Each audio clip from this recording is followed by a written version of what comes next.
நம்ம பொழப்பே இங்க சிரிப்பா சிரிச்சுக்கிட்டு இருக்கு. இதுல ஜோக்கு வேறையா ஜோக்கு.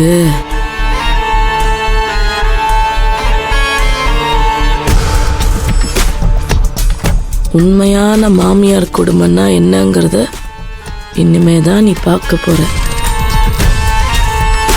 அவளை அணுவா சித்திரவதை பண்ணி ஏண்டா இந்த பூமியில பொண்ணா பிறந்தோன்னு அவ கதறணும். என்கிட்ட சவால் விட்டது தப்பு, நான் தோத்துட்டேன், உயிரோட விட்டுருங்க, பொழைச்சுக்கிறேன்னு இவ ஓடணும். மா, நீ பேசுறத கேட்க நல்லாதான் இருக்கு, ஆனா விஷயத்துல கோட்டை விட்டுறியே. என்னடி? பின் என்னம்மா, பெரியம்மா சொல்ற மாதிரி அவ நம்ம வீட்டுக்கே வந்து சவால் விட்டுட்டு போனா, காலேஜ்ல நின்னு என்கிட்ட அண்ணியா உன் வீட்டுக்கு வருவேன்னு சொன்னான்.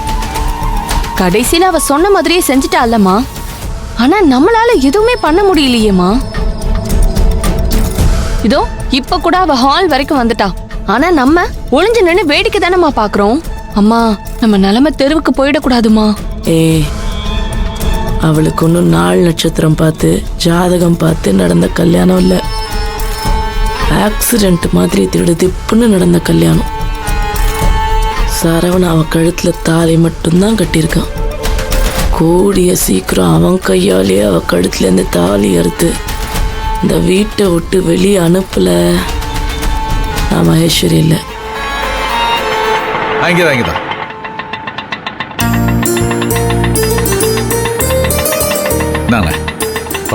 போலாங்க.